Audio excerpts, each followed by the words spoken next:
Здравейте, вие сте с Хоризонти подкаст, YouTube канала на Фондация Хоризонти. Аз съм Мишо Нетков. Тук публикуваме материали и истории от света на хората с нарушено зрение. Ако искате да ни подкрепите, можете да се абонирате за нашия канал. Повече за Фондация Хоризонти може да научите на нашия сайт horizonti.bg. Здравейте, вие сте с Хоризонти подкаст. Отново имаме гост. Днес при нас е Руми Димитрова. Руми, добре дошла. Добре заварил. Здравей на теб. Здравейте и на всички слушатели и зрители.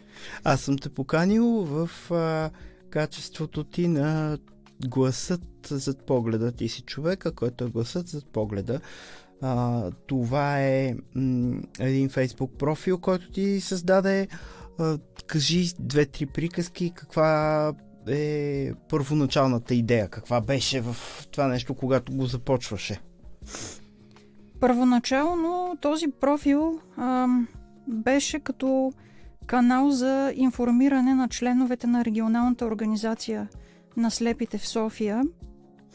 Тогава аз участвах в ръководството и реших, че мога да направя така, че да има още един начин за информиране на хората.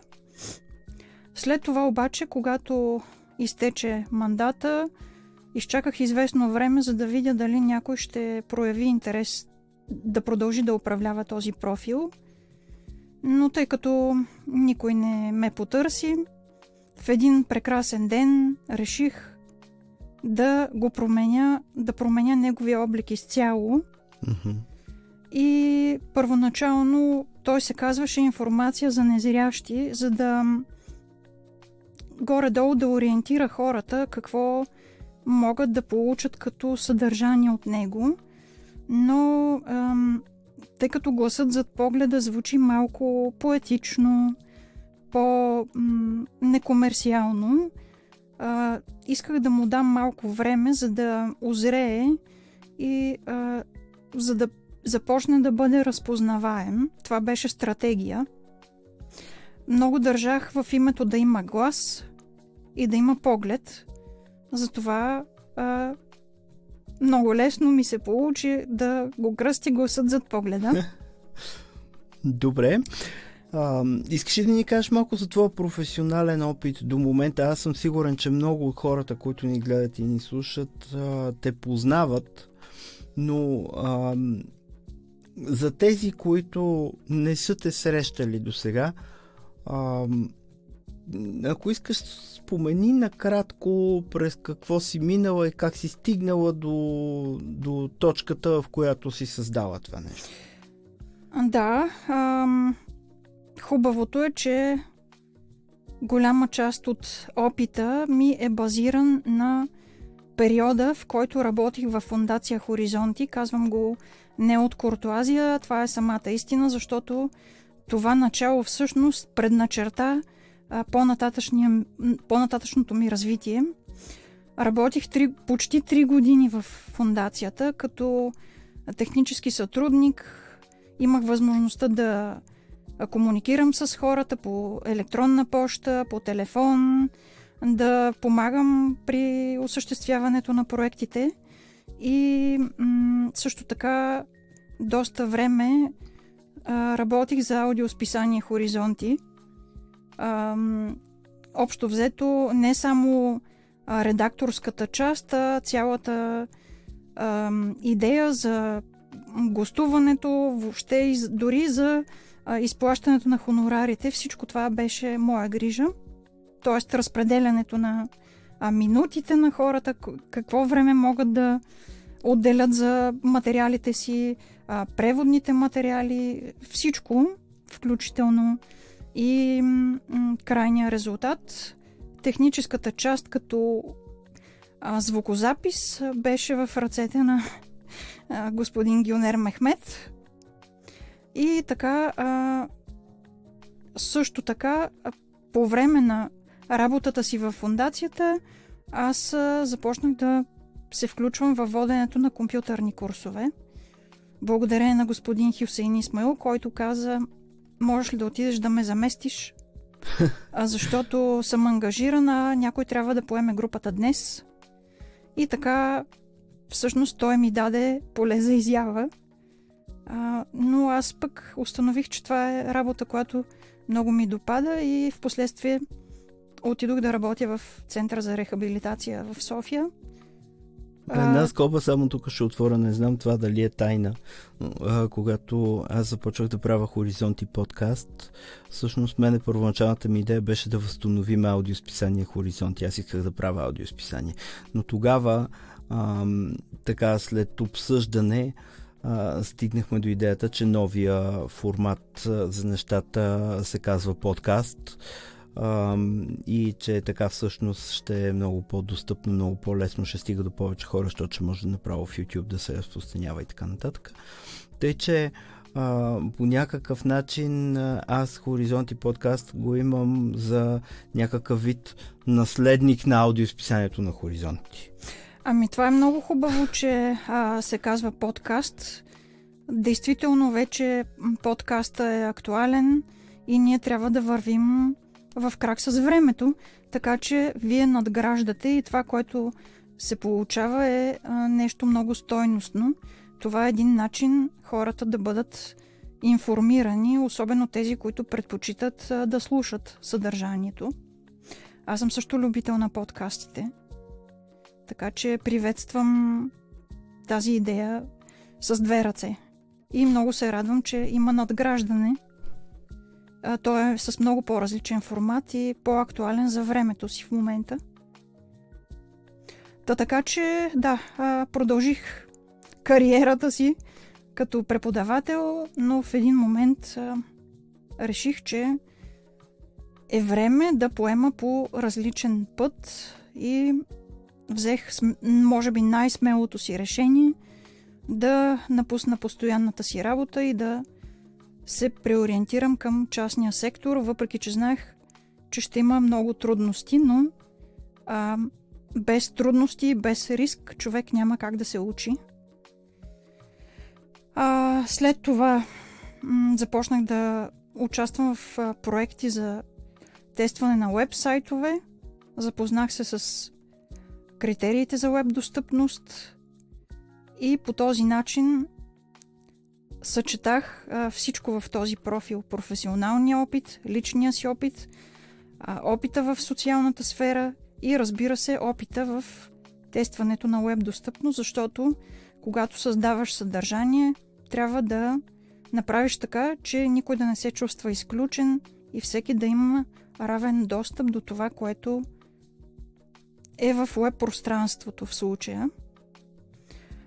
Какво представлява идеята на Гласът зад погледа? Основно там публикувам кратки материали, които отразяват живота и ежедневието на зрително затруднения човек, реалните му умения, реалните му постижения. Има хора, които имат нужда от насърчаване и от добър пример. Мисля, че хора като нас, които са постигнали нещо, могат да покажат посоката, в която човек трябва да върви, без героизация и без никакво съжаление, защото може би ще се съгласиш, а вероятно си гледал, как медиите доста често отразяват темата като геройство или като човек, който трябва да бъде съжаляван. Аз не искам да бъде по този начин. И затова, тъй като и в частния сектор видях, че има хора, които са отворени, искат да помогнат, но просто някои неща не знаят как се случват, как да подходят. А пък всъщност има и близки на тези хора, особено на хора, които са загубили зрението си на по-късен етап, които имат нужда от подкрепа. През това време аз видях, че наистина общността има нужда от обединение, от подкрепа, а и не само. И засягам наистина много различни теми. Както казах, ежедневието на хората с нарушено зрение, психологията на хората, родителството без зрение, за което смятам, че много рядко се говори публично, а има нужда да се говори. Трудовата реализация, темите са наистина много. В различен аспект се стремя да обхвана проблема, той не е проблема всъщност, а да представя хората с зрителни увреждания по възможно най-добрия начин. Има и доста личен елемент, макар че понякога се стремя умишлено да го избягвам, защото не искам аз да бъда на фокус. Искам да бъде на фокус групата, общността, човека, индивидуалността на самия човек. И така, но аудиторията е много разнородна и се стремя да редувам темите, за да бъде интересно на всички, които са ме последвали. И разбира се, понякога може да има и несъгласни с това, което казвам. Това е напълно нормално. Те са добре дошли да коментират, да изложат своята гледна точка, но мисля, че това е един достоен начин да се заявим като хора, че съществуваме и да покажем, че може да ни се помогне и по какъв начин да се прави. Като понякога създавам и кратки клипчета, базирани на изкуствен интелект, но концепцията си е изцяло моя, за да покажа на хората как би било най-уместно да подадат един предмет на незрящ човек. Или да му подадат рестото в ръката, вместо да го оставят в паничката и той да тръгне да си събира стотинките или вече центовете. Снимките ми също са базирани на изкуствения интелект. Отново концепциите са си изцяло мои.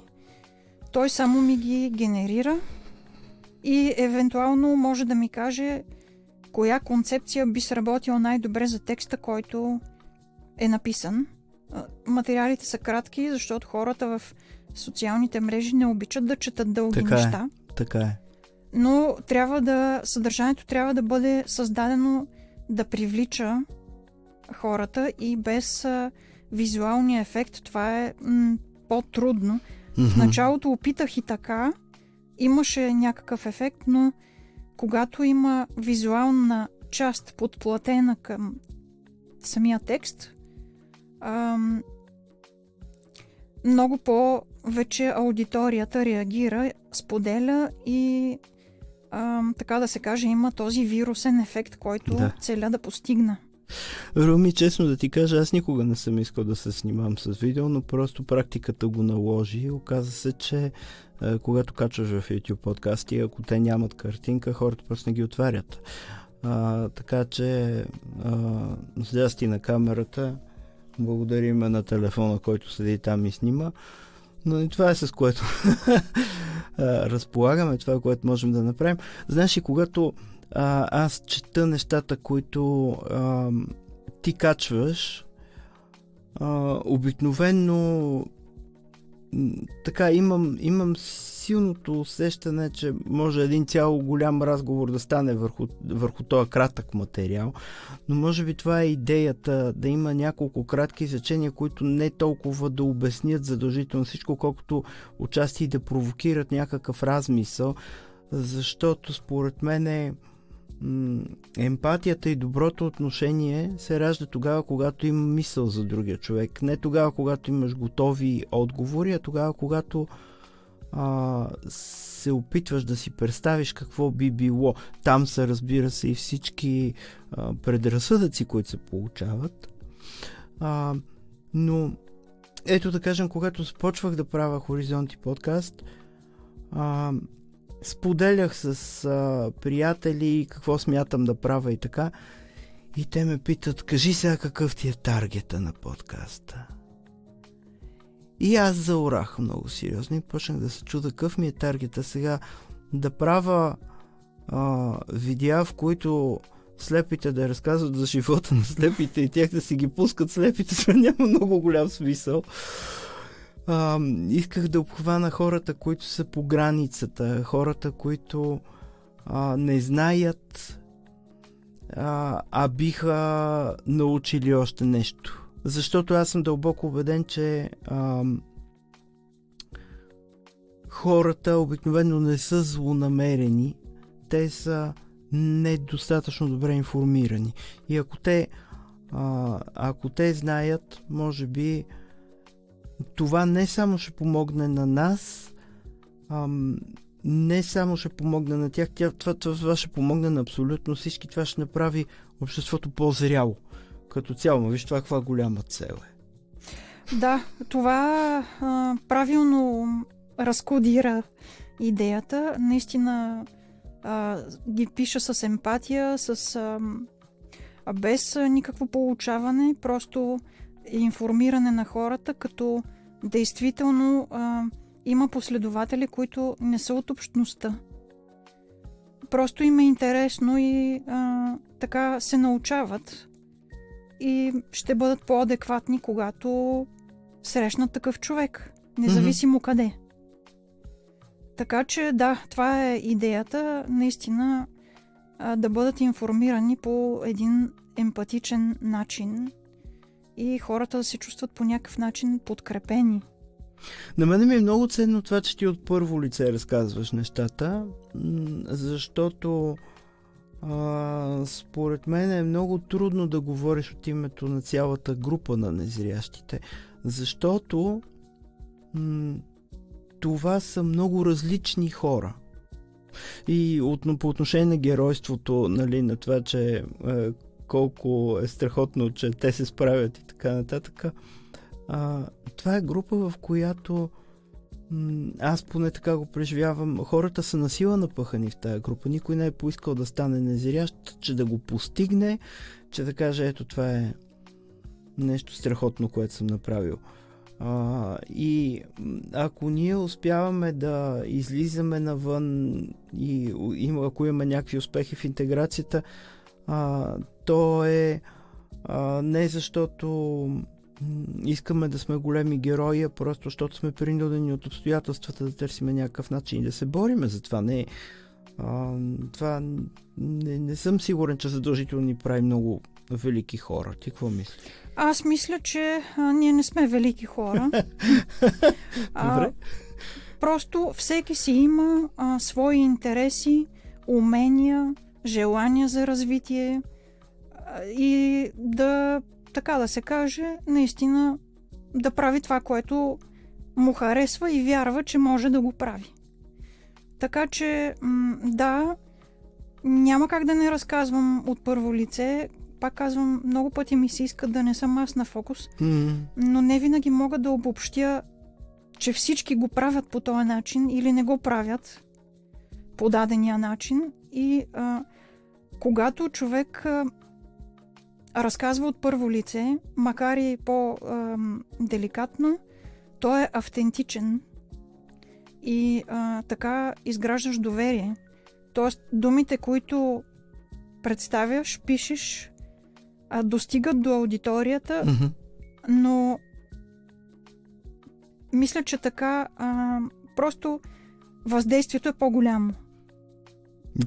Да, със сигурност през лична история нещата са много по-въздействащи и по-истински. Точно Аз така. имам цял куп теми, по които много искам да си поговорим. Те са толкова много, че не мога да ги събереме в един подкаст.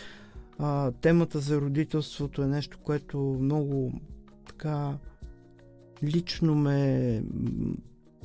минал съм през него през времето, докато гледахме нашата прекрасна дъщеря.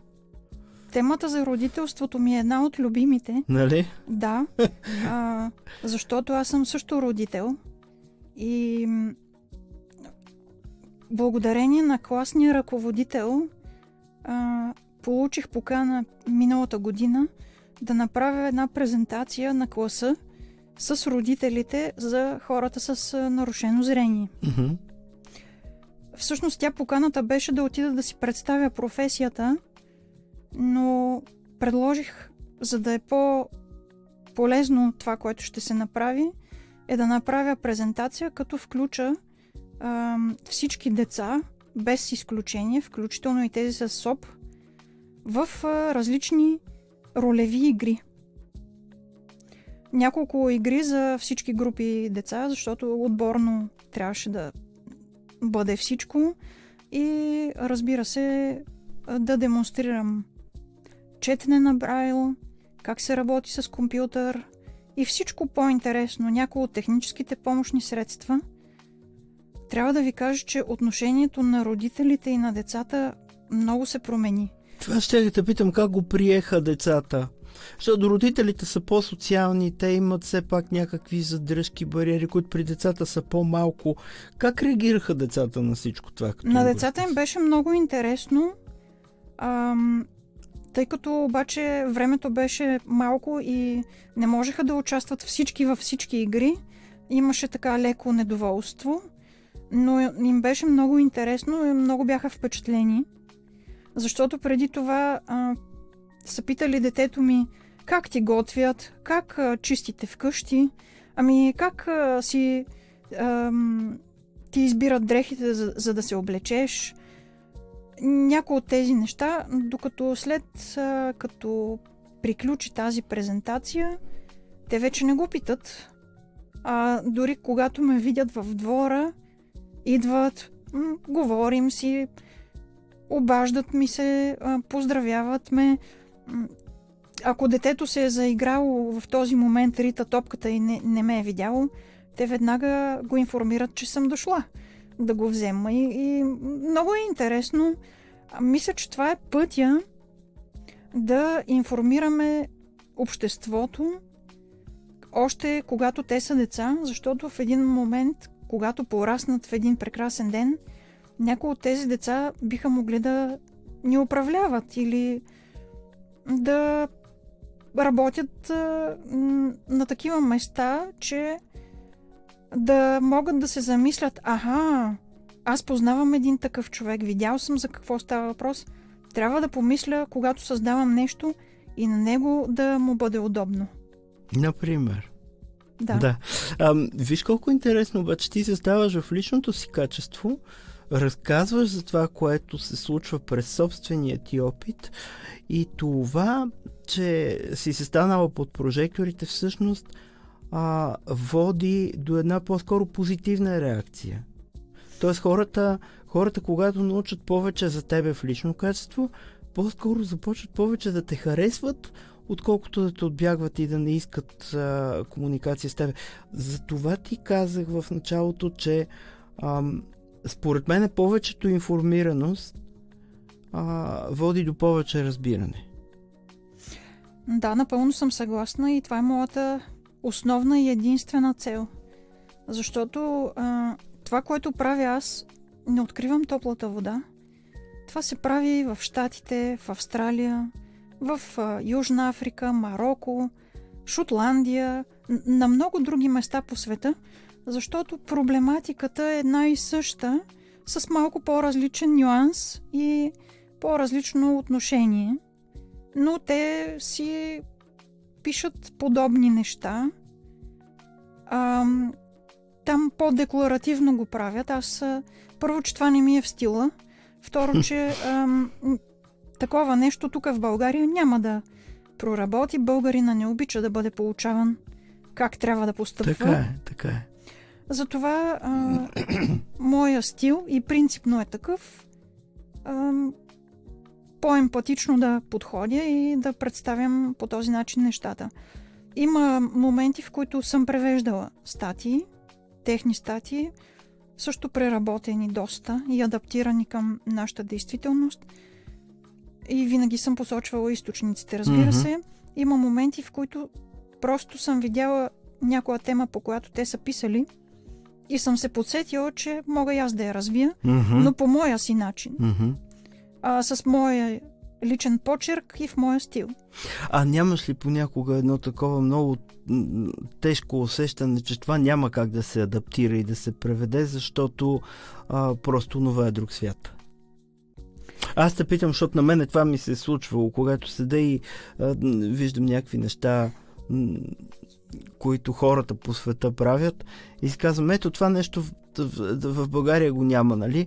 Обаче виж, че това е толкова далече, че просто някак си задачата изглежда огромна. Абсолютно, има такива моменти, но тогава просто разказвам за него и си мечтая тайно един ден и при нас да се случи. Това ще я те колкото и да питам сме за какво далеч. си мечтаеш, като правиш тези неща. В смисъл, какво искаш да постигнеш, ма ние се около това се въртим. Да, Да. действително. Просто то наистина...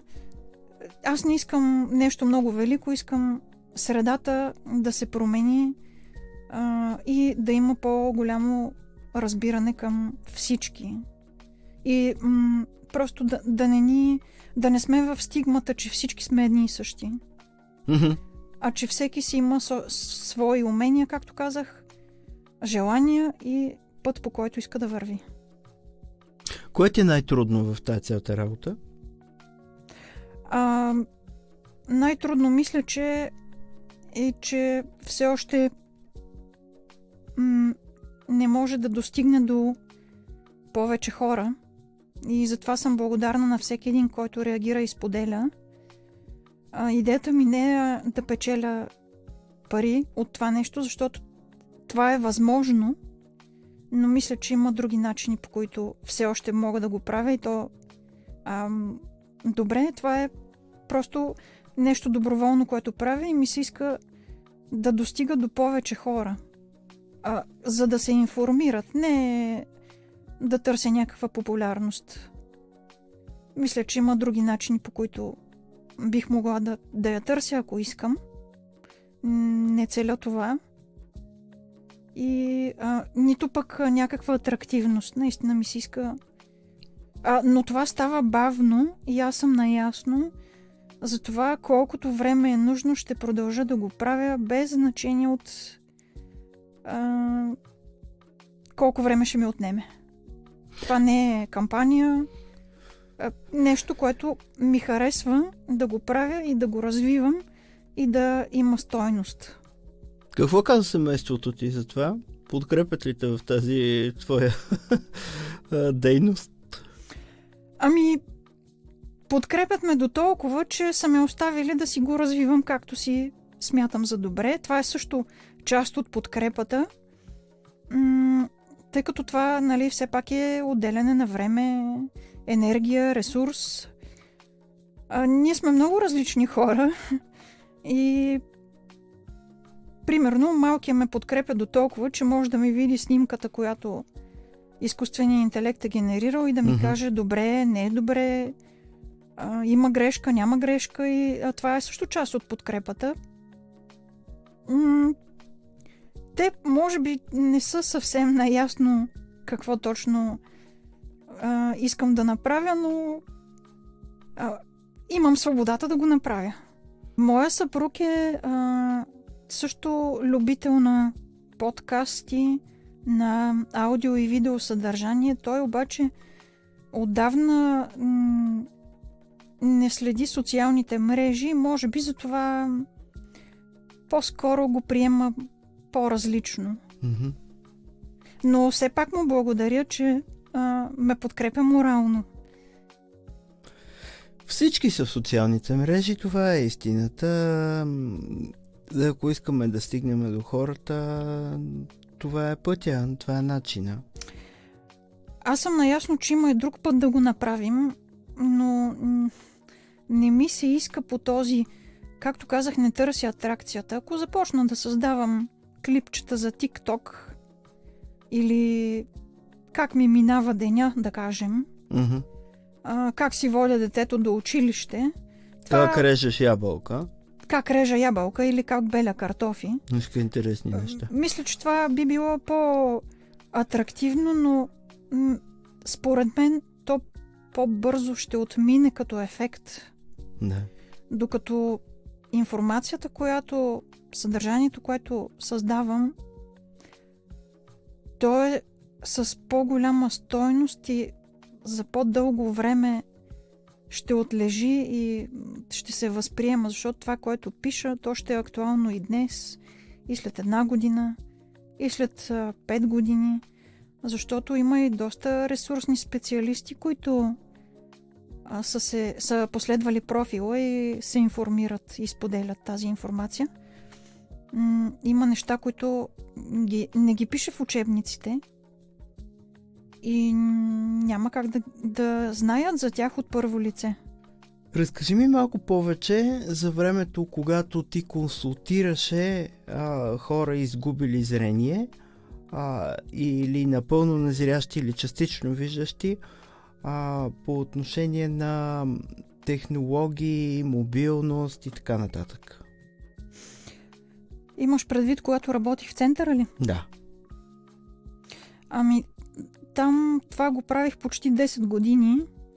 Това е много сериозен опит. Действително, но този опит ми промени гледната точка изцяло. Защото преди, може би, съм си задавала въпроса, ама как може, щом аз мога да го направя, защо и другия не може? Mm-hmm. Там обаче видях, че наистина всеки върви със своето си темпо и един може да го направи, друг не може. Един може да го направи за 1 месец, друг може да се научи за 1 година. И че дори само това, че се е научил да си пуска Winamp и да слуша песен, това е голямо постижение за него, за неговите умения. Аз това, което правих, преподавах информационни технологии, което включваше компютърно обучение и работа с мобилните устройства. Ти тогава беше направила една група специална за iOS, която аз съм ползвал, когато се мъчих да работя с iPhone. Да, групата още съществува. И на мене тя ми беше полезна. Аз после се върнах към Android. Нещо не се разбрахме с тази операционна система. Така и останах обиден на Apple, че не разпознават българския като официален език. Не можах да преглътна това. Това е отделен въпрос, да. Те са вече достатъчно развити телефоните, така че и в двете операционни системи човек с желание може да се оправи. Да, разбира се. Тя групата пак е създадена точно на този опит. Mm-hmm. Защото действително имаше много потребители на iOS, с които бяхме направили една среща и там си говорихме пак презентирах някакви новости за тогавашното време, които iOS са направили и спонтанно решихме всички, които бяхме, че би било добре да има една група, в която да могат всички, които имат въпроси или пък искат да споделят нещо свързано с iOS, да го направят и тя да не е само за ползвателите на услугата в центъра, а за всеки един, който желае. Така я създадох, но понеже ти спомена и за мобилност, аз не съм консултирала хората за мобилност пряко, но с личния си пример, когато съм завела някой до магазинчето да си купи нещо или до някоя верига за бързо хранене да си купи храна, по този начин съм му показала, че всъщност, ако той желае, е възможно, макар и загубил зрение по-късно, а и дори да не е загубил, просто ако има някакви страхове, че може да се научи да върви сам, макар и на по-кратко разстояние. Имали сме много разговори с потребители и за психологическата страна, как се чувстват, как да общуват с родителите си или с близките, така че да бъдат разбрани, защото те са ми споделяли, че понякога не са добре разбрани. В това е била моралната ми подкрепа, ако мога така да кажа. И много се радвам, че до ден днешен с една част от тях ние продължихме да общуваме по телефон и се радвам на постиженията, които те имат днес. Обменяме опит. Много ми е приятно, когато ми се обади един от потребителите и каже: Румянка, знаеш ли какво съм открил? Открил съм една програмка, с която мога да правя еди си какво. Искаш ли да ти я пратя? На този човек аз съм му дала основата. Научила съм го да ползва компютъра или мобилното си устройство с говорещия софтуер, а той днес ми се обажда и ми казва какво е открил. Това е наистина голямо постижение за него. А за мен е много радващо. То нека си осмисля тези усилия, които преди това ти си положила, докато си му показвала нещата. Аз съм много съгласен с теб, че хората са различни. Може би заради това така понякога се дразня на инфлуенсърския подход. Ето, вижте ме, аз правя това нали, правете като мен и всичко ще бъде наред. Не е така, защото хората са различни, те понякога по различен начин правят нещата. И това може би ми е коментар към това, което каза, че през тези 10 години, докато си работил с хората, ти се е променил възгледа за това, че пак стигаме до този индивидуален подход. Да, но наистина това е много ценно време. Просто всичко, на което се уча, след това се опитвам да го превърна в нещо друго и полезно. Не кое е само това, за мен. което още не си направил, а пък искаш да го направиш? Ами, ще го споделя публично. Ако аз не го направя, може би някой друг ще го направи. Желанието ми е да направя нещо като училище за родители без зрение. Най-вече в периода, когато желаят да създадат дете или са вече в този процес, но имат нужда някой да им покаже как да го държат, как да го повиват, но от гледна точка на един незрящ човек, как да се грижат за него, да ги подкрепя в пътя, когато вече те са родители. Това е голямата ми мечта. Не знам дали ще мога да я осъществя, но може би това е нещо, което... Това също го има на много други места, но го няма тук. Когато аз бях в този период, имаше една доброволка, която отдели от времето си от Асоциацията за кърмене беше дамата и все още е акушерка, която ми показваше точно тези неща, за които казах. Да има обособено място, където някой, когато се нуждае от такова нещо, да може да получи не е точно услуга, но подкрепата. Когато някоя жена или мъж, то не и татко, бъдещ татко или настоящ, когато има нужда да каже: ей, хора, може ли да ми кажете това как да направя? Сега това, което в момента съм направила, е групата VIP майките. Да. Тя е била точно с тази цел да си помагаме, да се подкрепяме с съдържание, статии. Аз, докато бях бременна, имах време да изчета много материали,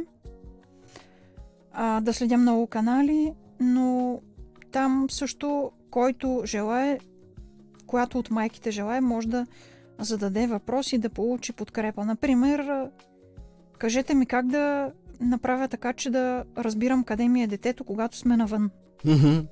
И някой от нас може да каже, може да си сложиш звънче на обувката или просто някакви практични съвети да даде на някой, който има нужда. Защото ти може да се сетиш за нещо в 12 часа през нощта, ама да не ти е удобно да се обадиш на някой от майките. Как се мерят 3 капки примерно, по-надолу? Да. Да кажа. Там в групата може да си зададеш въпроса и при първа възможност се предполага, че някой доброволец ще каже. Ще сподели личен опит. Да, ние сме наясно с тази група, тъй като ние така черпихме ресурси от нея, когато минахме през този период. Искам да ти кажа благодаря за това, че си я направила, защото там наистина имаше ценни неща.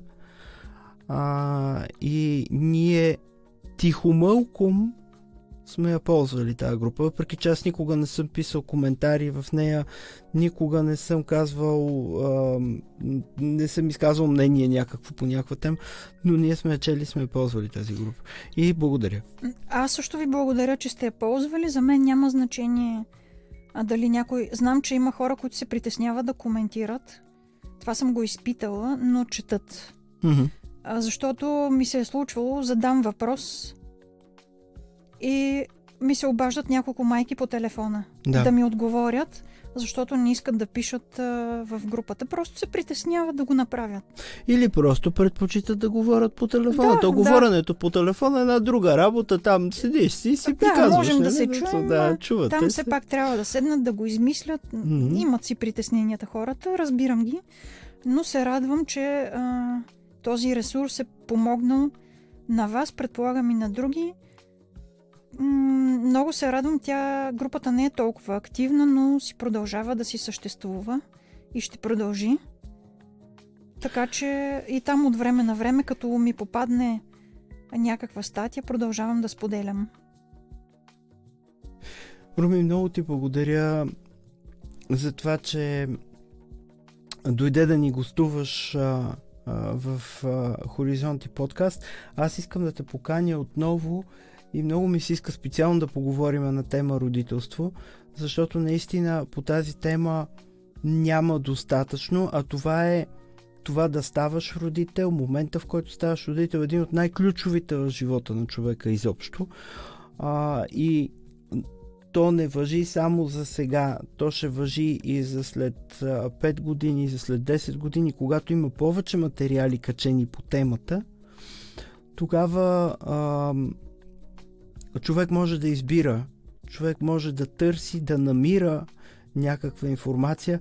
По-хубаво да има повече неща, защото когато тръгнеш да търсиш нещо и установиш, че няма достатъчно информация, това е наистина едно много захлупващо усещане,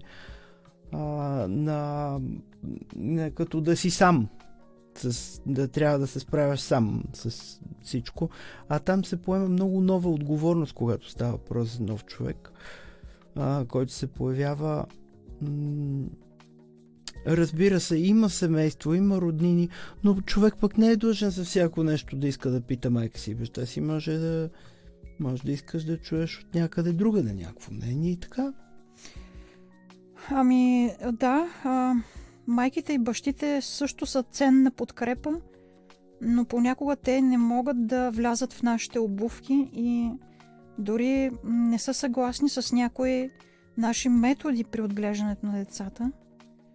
Но когато някой като теб го е направил и работи, той може да ти даде насока и ти да опиташ. Пък дет се вика, някой ден ще направиш една група за VIP бабите. Колко му е? Това е най-лесното. Да направя група за... Всякакви групи могат да се направят, но наистина, когато правя нещо, предпочитам да има стойност. Не е безцелно да си създавам форуми, групи, страници и всякакви такива, защото в социалните мрежи това всъщност ние сме залети с такова съдържание.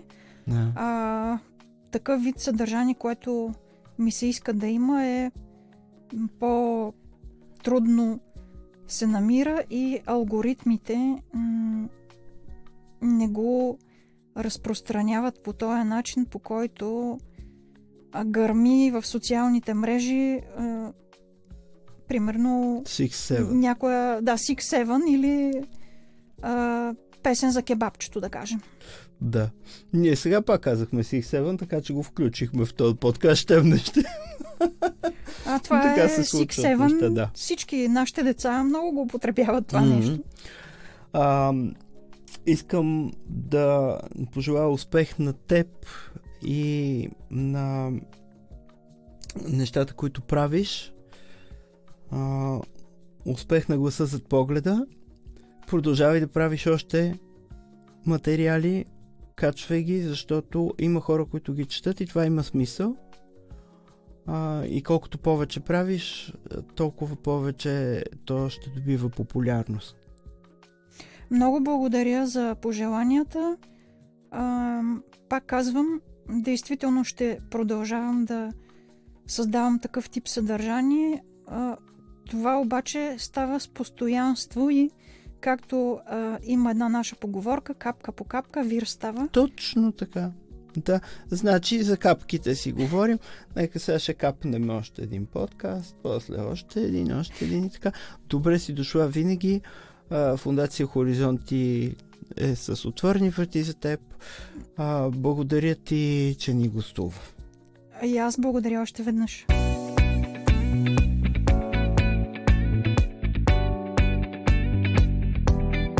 Повече за Фондация Хоризонти можете да научите на нашия сайт horizonti.bg. Пишете ни в канала или на мейл horizonti.podcast@gmail.com. Ако това, което правим, ви харесва, не пропускайте да се абонирате за нашия канал. Аз съм Мишо Недков. До скоро!